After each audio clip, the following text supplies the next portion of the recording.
आंदोलन मैं प्रशासन का ध्यान आकर्षित करना चाहता हूँ। क्या आयुक्त तो ऐसा टाल मटोल कर रहे हैं? कल मेरी आयुक्त से वार्ता हुई। अच्छा, इन सब विषयों पर आपकी कई बार बैठकें हो चुकी हैं। बैठकें हो चुकी है। आयुक्त क्या मनमानी कर रहे हैं? मैं आयुक्त व्यक्तिगत मेरे किसी से दुश्मनी नहीं ना। आयुक्त को मैंने पत्र दिया है, मुझे विश्वास है आयुक्त मेरे को कल या परसों बुलाएंगे, सोमवार को बुलाएंगे।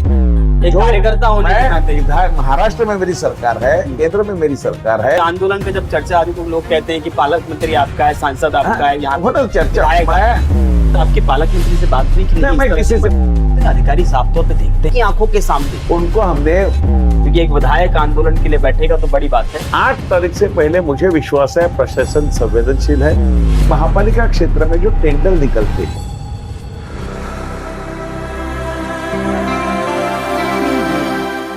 नमस्कार, मैं सचिन दीक्षित एक बार फिर से आप सभी के सामने हाजिर हूं। एक ऐसा शख्स मेरे साथ में है जो इस समय क्षेत्र की जिसके ऊपर बड़ी जिम्मेदारी है।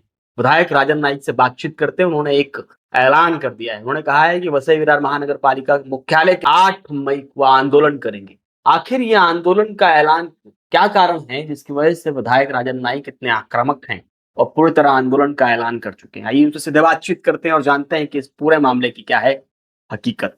सबसे पहले नमस्कार। आप नमस्कार, कैसे हैं आप? बढ़िया, एकदम मंगल। आंदोलन 8 मई को आपने जो ऐलान किया है, इससे संपूर्ण एक वसई तालुके में चर्चा का विषय बना। क्या कारण है कि विधायक को आंदोलन करना पड़ा? मैं विधायक हूँ, लेकिन उसके पहले मैं कार्यकर्ता हूँ। एक वसई नालासोपारा विधायक का एक नागरिक हूँ। लोगों ने, यहाँ के मतदाताओं ने एक अपेक्षा के साथ परिवर्तन लाया है और उनका एक कीमती वोट मुझे दिया। 1,65,000 लोगों ने मुझे वोट दिया है और जिसने वोट भी नहीं दो आगे चल के मुझे देंगे, भारतीय जनता पार्टी महायुति को देंगे, ऐसा मुझे पूरा विश्वास है। ऐसा काम करने का मैं प्रयास आज कर रहा हूँ। जहां तक आपने जिक्र किया कि आंदोलन क्यों, आंदोलन मैं प्रशासन का ध्यान आकर्षित करना चाहता हूँ। मैं प्रशासन को एक पत्र दिया, कल ही पत्र दिया कि वसई विरार महापालिका क्षेत्र में छोटे छोटे काम के लिए मैं पत्र देता हूं, या लोग भी महापालिका को करते हैं तो उनको घरपट्टी का, कि घरपट्टी पहले भरो, घरपट्टी 100% वसूल होनी चाहिए, 75% वसूल होनी चाहिए, तो ही आपका विकास काम एरिया में करेंगे। और दूसरे साइड में 200 करोड़ रुपए तक का कंक्रीट का काम के लिए ठेके निकले हैं। पेपर में एडवर्टाइज आपने देखी होगी। हाँ। तो गरीबों को इंसाफ मिलने के लिए, जो मेरे चाली में मेरे भाई बहनें रहती है, जो झुग्गी झोपड़ी में मेरे चाली बहनें रहती है, जो छोटे बस्ती में मेरे भाई बहन रहते हैं और जो छोटे छोटे बिल्डिंग में रहते हैं, उनको तो सुविधा मिलनी चाहिए। एक कंक्रीट रास्ते की आवश्यकता है। यानी एक टैक्स के पैसे का प्रयोग वहां भी हो रहा है। और क्या ये टैक्स, मतलब महापालिका क्षेत्र में टैक्स अगर पूरा आया हो तो एरिया का भी पूरा आ गया। तो उनके काम करने के लिए मेरा आग्रह है। क्या आयुक्त तो ऐसा टाल मटोल कर रहे हैं? मैं आयुक्त को पत्र दिया हूँ, आयुक्त को बकायदा मैंने पत्र दिया है कि ये होना चाहिए। अगर आयुक्त मुझे बुलाएंगे और मेरे से बात करेंगे, संवाद करेंगे, हम लोग करने के तय, तो धरने आंदोलन का कुछ सवाल नहीं। इस विषय में आयुक्त से आपकी वार्तालाप नहीं हुई? कल आप इस तरह से निर्णय क्यों ले रहे हैं? कल मेरी आयुक्त से वार्ता हुई, इसके बारे में पहले मैं एक पत्र भी दिया हूँ। कल मैंने आंदोलन का पत्र भी आयुक्त साहब को दिया है। उसमें मैंने आंदोलन, दूसरी मेरी एक मांग है कि महापालिका क्षेत्र में जो टेंडर निकलते हैं, वो टेंडर में बहुत टाइम ऐसा मैंने देखा है, मैंने सुना भी है, मेरे ध्यान में भी आया है कि कई टेंडर वाले लोग अपने पीछे लेते हैं लास्ट मोमेंट में। अच्छा। ऐसा प्रोसीजर के टाइम प्रोसीजर होने के बाद भी पीछे लेते हैं कि हमारे पास पेपर नहीं, जो कारण बताते हैं वो कारण से संतुष्टिजनक कारण नहीं होते। यानी आप कह रहे हैं कि एक को टेंडर मिलना चाहिए, इसके लिए जो अन्य लोग हैं पीछे लेते हैं, प्लानिंग के साथ पीछे लेते हैं। उसके महापालिका को दंड, बहुत खर्चा ज्यादा, महापालिका को खर्चा ज्यादा आता है। महापालिका का लॉस बोले तो वहां पर प्रॉफिट बिजनेस नहीं है, लेकिन महापालिका को ज्यादा कीमत वाले टेंडर लोग को देने पड़ते हैं। इसलिए महापालिका का, लोगों का, गरीब लोगों का टैक्स का पैसा उसमें जाता है। इसलिए मैंने वो भी लिखा है। उसके साथ साथ कई ठेके पूरे महापालिका क्षेत्र में दिए जाते हैं, उसके डिपॉजिट भी ज्यादा रहते हैं, उसपे डिपॉजिट बहुत रहते हैं, हेवी रहते हैं। तो छोटे ठेकेदार जो है, छोटे जो सप्लायर है, जिसके जो गटर के ऊपर का ढक्कन हो, सीमेंट पाइप हो, ये छोटे जो बनाते हैं, अपने खुद बनाते हैं मेहनत करके, तो उसको इसमें प्रायोरिटी नहीं रहती है, उसमें कोई चांस ही नहीं रहता है कि उसका डिपॉजिट हेवी रहता है और उसका काम, जिन्होंने 80% काम किया है, अभी 60 करोड़ का टेंडर अगर निकलेगा कोई, उसमें 80% बोले तो इतना 50 करोड़ के ऊपर जिसका अनुभव रहेगा उसको टेंडर मिलेगा। चाहे 48 करोड़ का रेवेन्यू उसको मिलेगा। तो जिसने 47 करोड़ का काम किया होगा उसको टेंडर तो नहीं मिलेगा। बिल्कुल। इसलिए प्रभागशः ये टेंडर अगर निकालेंगे तो कंपटीशन अच्छी होगी, जिसमें जनता का पैसा लगा होता है, ऐसे तो कंपटीशन अच्छी होगी और उसमें अच्छे क्वालिटी का माल भी मिलेगा, विद इन टाइम मिलेगा। ढक्कन, आप जैसे ढक्कन की शॉर्टेज रहती है वैसे महापालिका में, और ये मोनोपोली है बड़े ठेकेदार की, वो मोनोपोली कम नहीं रहेगी। दूसरा, महापालिका ने एक निर्णय लिया था ये गुणवत्ता बढ़ने के लिए, गुणवत्ता बढ़ने के लिए, और महापालिका को उसमें फाइनल आर्थिक भी फायदा हो जाएगा, ऐसा मेरा कहना है। ठीक। और आयुक्तों का अधिकार है, जैसे मैंने ये कह दिया कि ब्लैक लिस्टेड करिए, ब्लैक लिस्टेड उसको करिए, और इसके लिए जो अलग अलग ठेके प्रभागशाह निकालिए। और दूसरा, पानी का, महापालिका को एमएमआरडी के माध्यम से 170 एमएलडी महापालिका क्षेत्र के लिए और ग्रामीण क्षेत्र के लिए 15 एमएलडी, ऐसा 185 एमएलडी पानी महापालिका को मिल रहा है एमएमआरडी की तरफ से। अभी उसमें 135, 40, 45 एमएलडी पानी उठा रही है, और आने वाले कार्यकाल में डिस्ट्रीब्यूशन लाइन डाल के और उठाएंगे।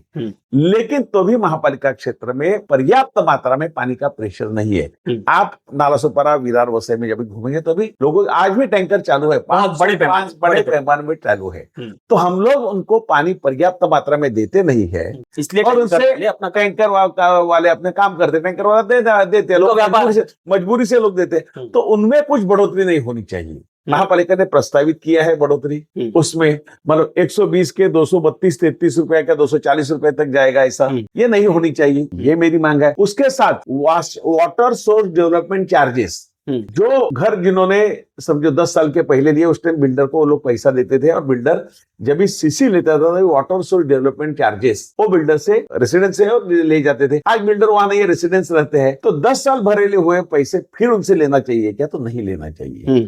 फिर उनको अभी ऐसा निकाला था कि वाटर सोर्स डेवलपमेंट चार्जेस आप भरो, उसका मेरे को विरोध है। ऐसे जो कारण है, इसके लिए मेरे महापालिका का, प्रशासन का ध्यान आकर्षित करने के लिए उसके ऊपर योग्य कि छोटे छोटे काम होने चाहिए। बारिश के पहले अब 60 करोड़ की लागत से महापालिका क्रीड़ा संकुल, महापालिका का क्रीड़ा संकुल बन रहा है विरार माहड़ा में। आज तक उसका काम दिखेगा तो नजीक के कार्यकाल में उसका काम जल्दी होएगा नहीं, ऐसा दिख रहा है। ऐसा जो काम का स्पीड देख रहे हैं, ऐसे एक नाट्य गृह है मजीठिया पार्क का, काफी साल से बंद है, काफी साल से। ऐसे जो व्यवस्था है, महापालिका का जो पैसा खर्चा करते हुए भी उसका उपयोग लोगों को नहीं हो रहा है। ये काम जल्दी होने के लिए उसके लिए प्रशासन उसके पीछे पड़ के, ठेकेदार के पीछे पड़ के, या ठेकेदार अगर नहीं करते हैं तो ब्लैक लिस्ट करो, दूसरा ठेकेदार लेके आओ।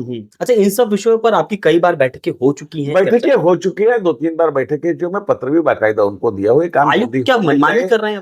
मैं आज तो व्यक्तिगत मेरा किसी से दुश्मनी नहीं ना, मैं प्रशासन के ऊपर मेरा, आपकी सारी मांगे जायज हैं, मेरी मांगे जायज है, इसलिए तो आयुक्त तत्काल काम करना चाहिए। इसलिए मैंने पत्र कल दिया है, मैं आंदोलन करूंगा। आयुक्त को मैंने पत्र दिया है, मुझे विश्वास है आयुक्त मेरे को कल या परसों बुलाएंगे, सोमवार को बुलाएंगे। अच्छा, सोमवार, अगर नहीं होता है सोमवार मंगल को बुलाएंगे, नहीं होता है तो मेरे को एक कार्यकर्ता होने, महाराष्ट्र में मेरी सरकार है, केंद्र में मेरी सरकार है, और लेकिन मेरी कमिटमेंट यहाँ के मतदाताओं से, यहाँ जनता से है।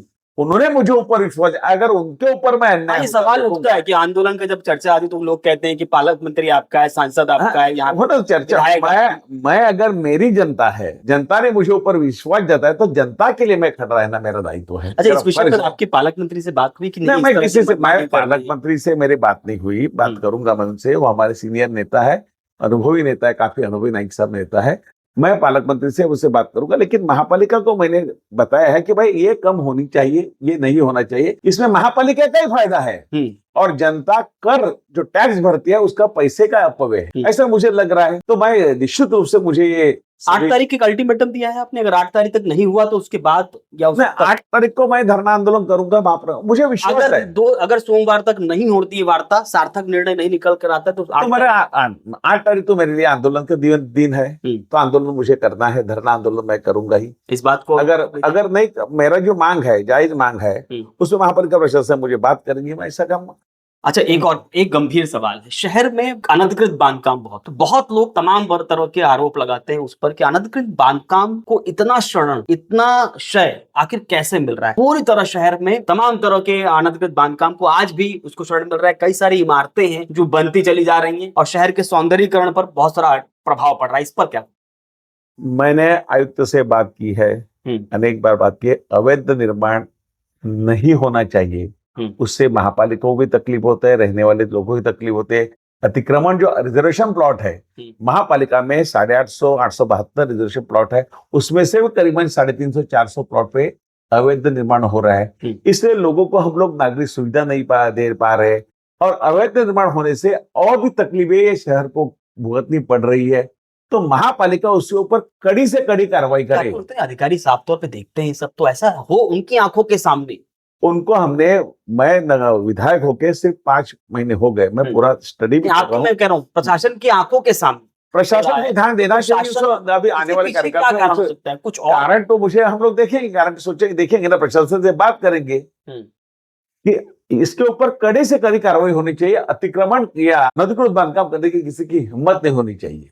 ठीक है। ऐसे हम लोग बिल्कुल प्रयास करेंगे। एक आखिरी सवाल मेरा आपसे, 8 तारीख को आंदोलन, आखिरी वो समय माने कि जनता को इन विषयों से निश्चित रूप से छुटकारा मिलेगा, वो तारीख याद रखेगा कि ऐतिहासिक होगा, क्योंकि एक विधायक आंदोलन के लिए बैठेगा तो बड़ी बात है, उससे पहले बात हो जाती तो भी ठीक है। ये निश्चित माने कि अगर 8 तारीख एक ऐतिहासिक दिन मान के चलो कि कुछ बड़ा निर्णय आने वाला है, जिस तरह से 4 चीजें आपने गिनाई उसके बाद ये मान 8 तारीख से पहले मुझे विश्वास है प्रशासन संवेदनशील है, प्रशासन अच्छा निर्णय लेगी। नहीं तो मैं जनता के लिए हूँ, जनता का कार्यकर्ता हूँ, जनता के लिए काम करना मेरा दायित्व है, वो काम मैं अच्छी तरह से निभाऊंगा। धन्यवाद। जैसे राजन नाईक उन्होंने साफ तौर पर कहा, विधायक होने के नाते क्षेत्र की जनता का जनप्रतिनिधित्व कर रहे हैं। उन्होंने कहा कि जनता को वादा करके हम चुनाव लड़कर यहाँ पर जीत कर विधायक बने, ऐसे में सारे दायित्वों का निर्वहन करना और जनता के प्रति जवाबदेही मेरी। जनता सवाल पूछ रही है, उसे जवाब नहीं मिल रहे हैं, और जवाब मिलेंगे तो आयुक्त महोदय से, और आयुक्त महोदय अगर समय पर काम कर देंगे तो आंदोलन नहीं करना पड़ेगा। इन मांगों के साथ में 8 तारीख के पहले सही निर्णय हो जाता है, या बैठक होके कोई जनता के प्रति निर्णय आता है, या 8 तारीख को विधायक जी आंदोलन करते हैं, सारी बातें देखने वाली।